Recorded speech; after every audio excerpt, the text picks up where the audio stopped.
जय श्री कृष्णा। आप सभी का अपने चैनल में मैं स्वागत करती हूँ। आइए आज हम सुनते हैं सावन मास की महिमा का पहला अध्याय। जितना महत्व श्रावण मास में भगवान शिव शंकर के पूजन का है, उतना ही महत्व श्रावण मास की कथा सुनने का है, उसके महात्म्य सुनने का भी है।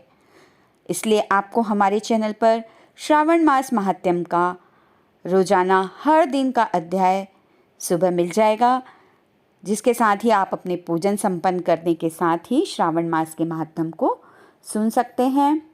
इसी तरह अधिक मास में भी अधिक मास महात्म्य भी आपको मिलता रहेगा। इसलिए यदि आपने चैनल को अभी तक सब्सक्राइब नहीं किया है तो प्लीज़ अभी कर लें और इसे और लोगों के साथ भी शेयर करें, जिससे वे भी इस कथा का लाभ उठा पाएँ। इसके साथ ही आपको श्रावण मास और अधिक मास में आने वाले व्रतों की जानकारी व कहानी समय समय पर चैनल पर मिलती रहेगी।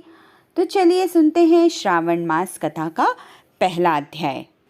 शौनक बोले, हे सूत, हे महाभाग, हे व्यास शिष्य, हे अकल्मष, आपके मुख कमल से अनेकों आख्यानों को सुनते हुए हम लोगों की तृप्ति नहीं होती है, अपितु बार बार सुनने की इच्छा बढ़ती जा रही है।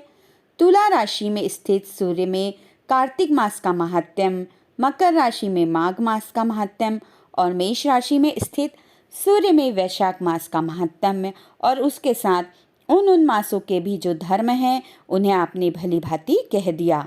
यदि आपके मत में इनसे भी अधिक महिमामय कोई मास हो तथा भगवत प्रिय कोई धर्म हो तो आप उसे अवश्य कहिए, जिसे सुनकर कुछ अन्य सुनने की हमारी इच्छा ना हो।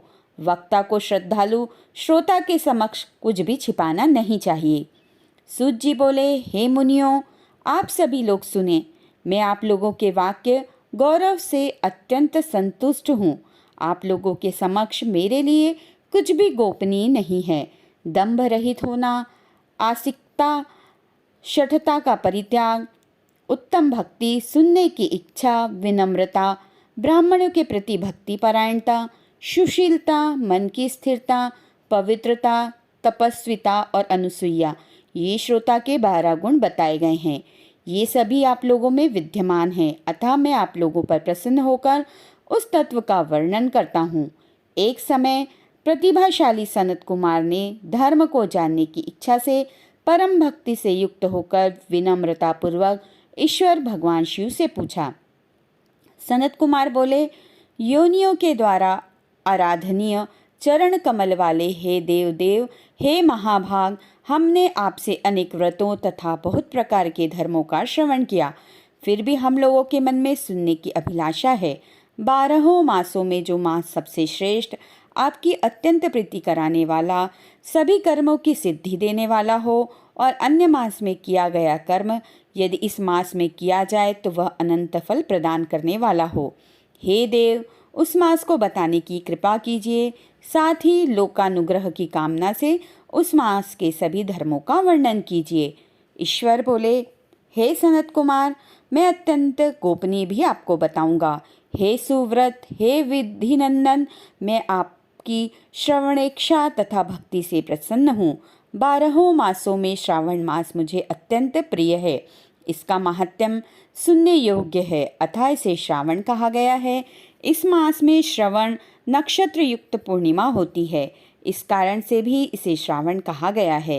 इसके महात्म्य के श्रावण मात्र से यह सिद्धि प्रदान करने वाला है, इसलिए भी यह श्रावण संज्ञा वाला है। निर्मलता गुण के कारण यह आकाश के सदृश है, इसलिए नभा कहा गया है। इस श्रावण मास के धर्मों की गणना करने में इस पृथ्वी लोक में कौन समर्थ हो सकता है, जिसके फल का संपूर्ण रूप से वर्णन करने के लिए ब्रह्मा जी 4 मुख वाले हुए, जिसके फल की महिमा को देखने के लिए इंद्र 1000 नेत्रों से युक्त हुए और जिसके फल को कहने के लिए शेषनाग 2000 जिह्वाओं से संपन्न हुए। अधिक कहने से क्या प्रयोजन, इसके महात्म्य को देखने और कहने में कोई भी समर्थ नहीं है। हे मुने, अन्य मास इसकी एक कला को भी नहीं प्राप्त होते हैं। यह सभी व्रतों तथा धर्मों से युक्त है। इस महीने में एक भी दिन ऐसा नहीं है जो व्रत से रहित दिखाई देता हो। इस माह में प्रायः सभी तिथियां व्रत युक्त है।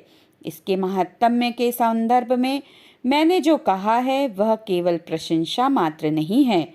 आर्तों, जिज्ञासुओं, भक्तों, अर्थ की कामना करने वाले, मोक्ष की अभिलाषा रखने वाले और अपने अपने अभिष्ट की आकांक्षा रखने वाले चारों प्रकार के लोगों, ब्रह्मचर्य, गृहस्थ, वानप्रस्थ, संन्यास आश्रम वाले को इस श्रावण मास में व्रतानुष्ठान करना चाहिए। सनत कुमार बोले, हे भगवान, हे सतम, आपने जो कहा कि इस मास में सभी दिन एवं तिथियां व्रत रहित नहीं हैं, तो आप उन्हें मुझे बताएं। किस तिथि में और किस दिन में कौन सा व्रत होता है, उस व्रत का अधिकारी कौन है, उस व्रत का क्या फल है, किस किस ने उस व्रत को किया, उसके उद्यापन की विधि क्या है, प्रधान पूजन कहाँ हो और जागरण करने की क्या विधि है, उसका देवता कौन है, उस देवता की पूजा कहाँ होनी चाहिए, पूजन सामग्री क्या क्या होनी चाहिए और किस व्रत का कौन सा समय होना चाहिए। हे प्रभु, वह सब आप मुझे बतलाइए। यह मास आपको क्यों प्रिय है, किस कारण यह पवित्र है, इस मास में भगवान का कौन सा अवतार हुआ, यह सभी मासों में श्रेष्ठ कैसे हुआ और इस मास में कौन कौन से धर्म अनुष्ठान के योग्य हैं। हे प्रभु, यह सब बताएं। आपके समक्ष मुझ अज्ञानी का प्रश्न करने में जितना ज्ञान हो सकता है, अतः आप संपूर्ण रूप से बताएं। हे कृपालो, मेरे पूछने के अतिरिक्त भी जो शेष रह गया हो उसे भी लोगों के उद्धार के लिए कृपा करके बताएं। रविवार, सोमवार, भोमवार, बुधवार, बृहस्पतिवार, शुक्रवार और शनिवार के दिन जो करना चाहिए, हे विभो, वह सब मुझे बतलाइए। आप सबके आदि में आविर्भूत हुए हैं, अतः आपको आदिदेव कहा गया है। जैसे एक की विधि बाधा से अन्य की विधि बाधा होती है, वैसे ही अन्य देवताओं के अल्प देवत्व के कारण आपको महादेव माना गया है। तीनों देवताओं के निवास स्थान पीपल वृक्ष में सबसे ऊपर आपकी स्थिति है। कल्याण रूप होने के कारण आप शिव हैं और पाप समूह को हरने के कारण आप हर हैं। आपके आदि देव होने में आपका शुक्ल वर्ण प्रमाण है, क्योंकि प्रकृति में शुक्ल वर्ण ही प्रधान है, अन्य वर्ण विकृत हैं। आप कर्पूर के समान गौर वर्ण के हैं, अतः आप आदिदेव हैं। गणपति के अधिष्ठान रूप 4 दल वाले मूलाधार नामक चक्र से, ब्रह्मा जी के अधिष्ठान रूप 6 दल वाले स्वाधिष्ठान नामक चक्र से और विष्णु के अधिष्ठान रूप 10 वाले मणिपुर नामक चक्र से भी ऊपर आपके अधिष्ठित होने के कारण आप ब्रह्मा तथा विष्णु के ऊपर स्थित हैं। यह आपकी प्रधानता को व्यक्त करता है। हे देव, एकमात्र आपकी ही पूजा से पंचायतन पूजा हो जाती है, जो कि दूसरे देवता की पूजा से किसी भी तरह संभव नहीं है। आप स्वयं शिव हैं। आपकी बाईं जांघ पर शक्ति स्वरूपा दुर्गा, दाहिनी जांघ पर गणपति, आपके नेत्र में सूर्य तथा हृदय में भक्तराज भगवान श्री हरि विराजमान हैं। अन्य के ब्रह्मा रूप होने पे तथा रास के विष्णु रूप होने और आपके उसका भोक्ता होने के कारण, हे ईशान, आपके श्रेष्ठत्व में किसे संदेह हो सकता है। आपको विरक्ति की शिक्षा देने हेतु आप शान में तथा पर्वत पर निवास करते हैं। पुरुष सूक्त में उतामृतव शेषानो इस मंत्र के द्वारा प्रतिपादन के योग्य हैं, ऐसा महर्षियों ने कहा है। जगत का संहार करने वाले हलाहल को गले में किसने धारण किया? महाप्रलय की कालाग्नि को अपने मस्तक पर धारण करने में कौन समर्थ था? संसार रूप अंधकूप में पतन के हेतु कामदेव को किसने भस्म किया? आप ऐसे हैं कि आपकी महिमा का वर्णन करने में कौन समर्थ है? एक तुक्ष प्राणी में करोड़ों जन्मों में भी आपके प्रभाव का वर्णन नहीं कर सकता। अतः आप मेरे ऊपर कृपा करके मेरे प्रश्नों को बताएं। इस प्रकार श्री स्कंद पुराण के अंतर्गत ईश्वर सनत कुमार संवाद में श्रावण मास महात्म्य में पहला अध्याय पूर्ण हुआ। बोलिए उमापति महादेव की जय, शंकर भगवान की जय।